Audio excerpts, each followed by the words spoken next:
Buenos días o buenas tardes. A continuación les vamos a presentar nuestro examen, que es sobre el tema, la visión del pasado y la construcción de la historia de la nación mexicana a través del muralismo. Antecedentes, relato histórico, influencias ideológicas, características, temáticas, elementos protagonistas y autores. Los integrantes del grupo somos Stephanie Montanaro, Diego Fallas, Nicole Espinosa, Fabián Obando, Carlos Carvajal, Diana Serrano y Cristel Obando. Primeramente, en cuanto a la parte teórica del trabajo, vamos a empezar hablando de los antecedentes.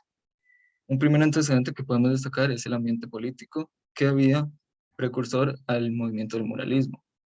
Esto debido a que antes de que se diera este evento, la nación mexicana estuvo gobernada por Porfirio Díaz en un periodo llamado el Porfiriato, que era de carácter dictatorial y con elementos muy similares al pasado, al orden social pasado, bajo el control europeo, donde la riqueza se controlaba en unos pocos, al igual que el poder político y la posición de la tierra. Esto dio paso a la Revolución Mexicana, que trae incertidumbre política y se evidencian las vulnerabilidades de ciertos sectores como los indígenas, pero también trae un proceso de cambio. Este cambio es en gran medida impulsado por los artistas, quienes se enfocan en la construcción de una identidad que sentían que los mexicanos carecían y que el porfiriato no les había podido proporcionar. Este proceso de construcción de identidad tiene un enfoque nacionalista y se basa en un pasado prehispánico buscando su identidad como contraposición a lo que venían viviendo inmediatamente anteriormente. Y un último antecedente relevante son las nuevas corrientes de pensamiento que circulaban en el mundo, ya que el muralismo como tal empieza con fuerza en la década de 1920 y previo a eso el socialismo y comunismo estaban adquiriendo fuerza debido a la reciente Revolución Rusa en 1917. Continuando, vamos a hablar un poco acerca del relato histórico. Bueno, después de la revolución en 1910, se impone en México la necesidad de modernizar el país y de construir una identidad cultural nacional. No se puede analizar, digamos, el fenómeno de muralismo desvinculado de una actividad educativa global. Además, contemplando a la luz el proyecto cultural del Estado, la iconografía del muralismo, al recrear la imagen de la revolución obrera y campesina, crea un arte consagratorio que el Estado usufructúa en su proceso de legitimización y homogeneización nacional. El doctor Alt es considerado precursor ideológico y defensor teórico del muralismo y es una figura inseparable de la historia de los orígenes del muralismo mexicano, junto con José Vasconcelos. Durante la década de 1920, los murales pintados por Rivera, Orozco y Siqueiros se dividen en dos grupos. El primero lo constituyen las obras ordenadas por Vasconcelos y terminan antes de finalizar su gestión en la Secretaría de la Educación Pública en 1924 y estos reflejan su propio marco ideológico y estético.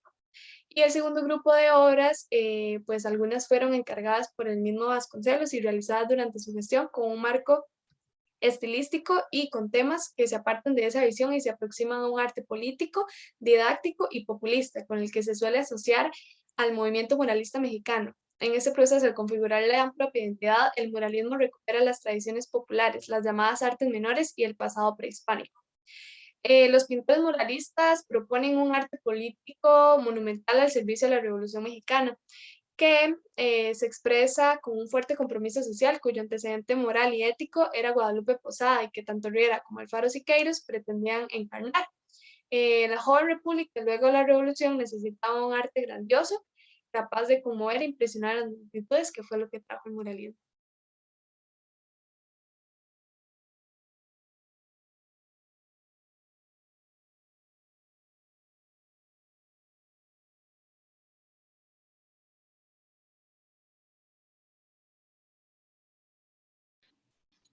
Bueno, continuando con las características, el muralismo mexicano seguía un programa para lograr los propósitos del Estado revolucionario. En primer lugar, la valoración y recuperación de la historia, fuente de la identidad nacional, y en segundo lugar, el reconocimiento de que los descendientes de su historia seguían presentes en la contemporaneidad. Esto le daría no solo temas y valores al arte, sino una estética muy particular. Veamos, la monumentalidad, por ejemplo. El muralismo era un arte concebido por el Estado para una estrategia social. Es claro que debía tener un alcance público, lo que solo podía lograrse mediante el muro o una escultura monumental. Las técnicas. El muralismo mexicano, en él se utilizaron dos técnicas predominantes, las cuales fueron el fresco y la encáustica. Cuando hablamos del pasado prehispánico, los muralistas se abocaron de representar la historia y mitología de las culturas prehispánicas y de esta manera le dieron una imagen y una voz a los herederos del pasado indígena a través de las artes.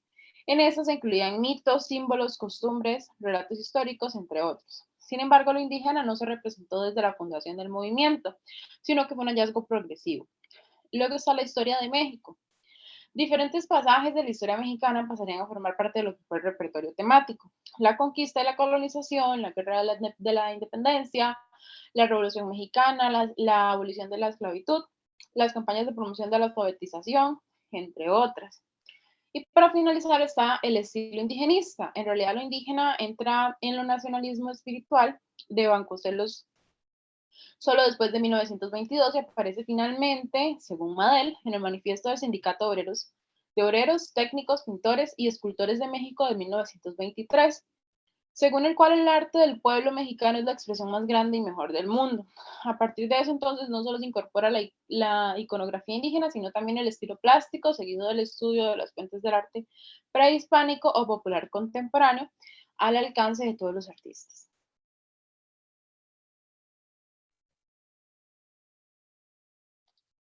Bueno, en el presente estudio vamos a tratar dos obras, las cuales son la epopeya del pueblo mexicano por Diego Rivera y del porfirismo a la revolución por David Alfaro Siqueiros. Estos dos autores o artistas, junto con José Clemente Orozco, conforman la llamada triada de los máximos representantes del muralismo mexicano. Es una escuela pictórica que floreció a partir de los años 20 del siglo pasado. Fueron los fundadores del Sindicato de Pintores, Escultores y Artes Gráficos Revolucionarios. Además son quienes desarrollan el programa del muralismo mexicano. Diego Rivera. Rivera, a contrario de José Clemente Orozco y David Alfaro Siqueiros, no participó en la Revolución Mexicana activamente. Su ambiciosa obra, Epopeya del Pueblo Mexicano, la cual cuenta con decenas de personajes, es iniciada en 1954, la cual plasma la historia de México desde la perspectiva del pintor y activista. Por su parte, David Alfaro Siqueiros, en 1921 publica el primero de una serie de textos teóricos, ideológicos y estéticos que marcarían su quehacer artístico y principalmente político. En 1960 fue encarcelado, acusado de promover la disolución social. David ya había estado en prisión en varias ocasiones. Luego de estar preso por sus posturas ideológicas y políticas, la ejecución del mural se suspendió, pero fue reiniciada cuando se le otorgó la libertad condicional en 1966 y la inauguración del mismo fue el 19 de noviembre de ese mismo año.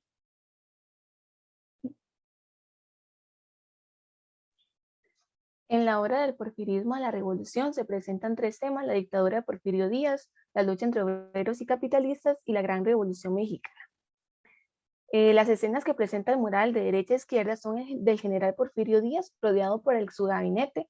La actitud de desprecio al pisar a la Constitución de 1857, que en ella se declara la libertad de los ciudadanos, es bastante evidente. A sus costados se encuentra Victoriano y José, quien representa el poder militar y la política que prevalecía en ese tiempo.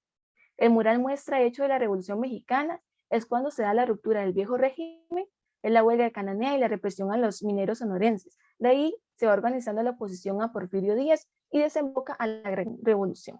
Del centro hacia la izquierda, los sombreros del gabinete de Porfirio Díaz se pierden con los de los rurales, quienes fueron un organismo de represión política que llegó a ayudar a William Green en las revueltas de la fábrica de Cananea a través de la política que llegó a hacer la revuelta.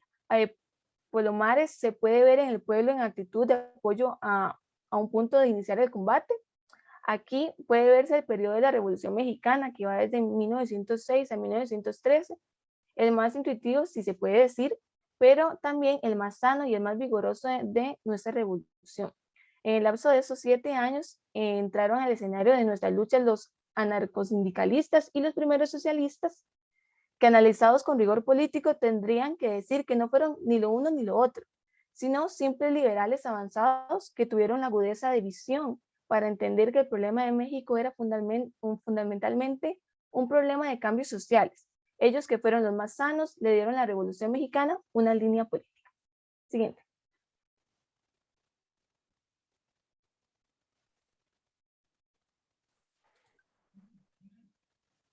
Este mural está dominado por los contrastes. Del lado derecho se muestran las clases privilegiadas, el general Porfirio Díaz, su gabinete, la aristocracia y la burguesía, entretenidos por las bailarinas de Cancán con sus trajes coloridos, denotando una vida de lujos, excesos y comodidades. Siguiente. Mientras tanto, en la parte central se ve representada una lucha entre dos bandos.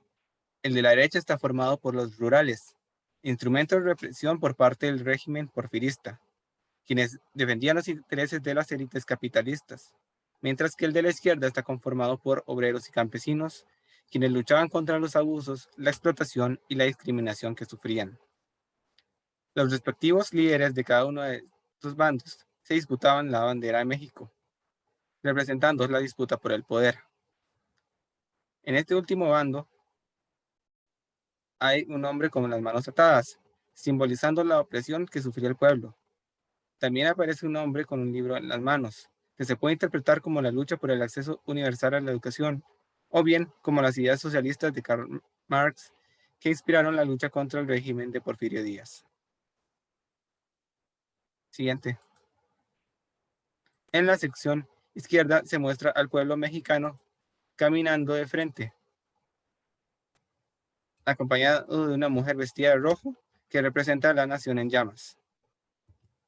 De acuerdo con Mandel, la obra de Alfaro Siqueiros se ve claramente influenciada por el arte prehispánico, especialmente el azteca, y esto se ve reflejado en el uso de armas de las masas compactas,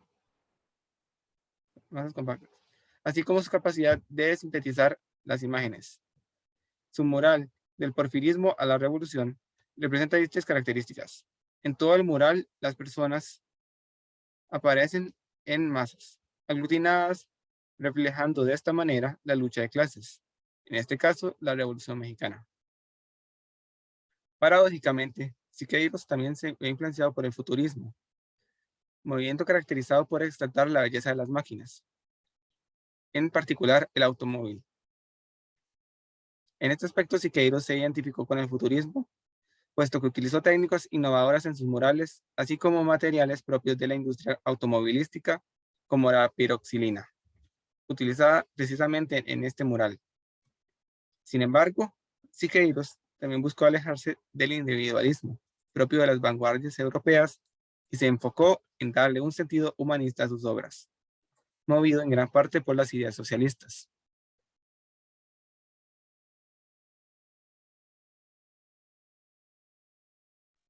En esta obra de Epopeya del Pueblo Mexicano también hay 3 temas: la historia prehispánica de México, procesos de conquista y colonización, formulación del ideario marxista a inicios del siglo XX. En la parte de abajo se muestra la conquista y los eventos que siguieron. Los soldados españoles llevan la armadura y matan a los aztecas. Es el comienzo de la occidentalización de México por España. En la parte más alta se puede ver el abuso de los españoles que impusieron a las personas nativas cuando el país era una colonia de España, y la Revolución Mexicana, que fue una respuesta al abuso. La imagen de la serpiente es un símbolo que está en el centro de la bandera de México y representa suerte a los nativos, porque la conquista en 1930 es la parte central del mural más significativo. El águila también es un símbolo en el mundo occidental del poder y el imperialismo. Puede representar la influencia creciente de España en la cultura mexicana. La parte derecha se llama también México prehispánico y muestra el mundo del México precolombiano.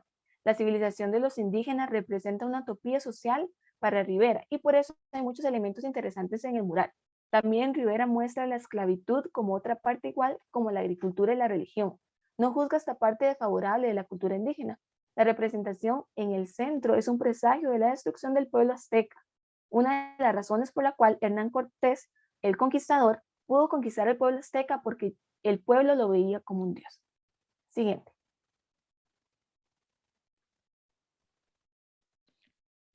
Sobre los elementos e influencias ideológicas de este mural, Diego Rivera tiene un estilo donde combina elementos del arte europeo con la herencia precolombina mexicana. En sus obras solía hacer una crítica a la sociedad, donde hablaba de temas como la corrupción y los abusos de las personas adineradas, motivado por su asertividad, algunas ideas socialistas, lo que hizo que influyera en movimientos artísticos como el impresionismo y el surrealismo. El mural se divide en tres partes. El muro norte se divide en dos diagonales donde se hace un contraste entre la sociedad indígena. En la parte de la derecha se puede ver a estos haciendo actividades del día al día como la elaboración de artesanía y la recolección de cultivos, mientras que del lado izquierdo se muestra la guerra sagrada y contiene varios signos religiosos como son las ofrendas y la representación de algunas deidades. En la parte central del mural se muestra varios siglos de la historia de México. En la parte inferior izquierda se muestra cómo se lleva a cabo la conquista militar y también espiritual. Es importante resaltar que hay indígenas atacando a otros indígenas debido a las alianzas. En la parte central, donde se encuentra el águila, debajo se encuentra Cuauhtémoc, el último señor azteca antes de la caída de Tenochtitlán. Siguiente. En la parte superior del águila se puede ver una representación de Miguel Hidalgo portando un estandarte con la Virgen de Guadalupe, así como otros personajes que fueron importantes en la independencia de México. Sobre este se puede ver un pendón que dice Tierra y Libertad, así como otros elementos que suscitan a la Revolución de 1910. Siguiente.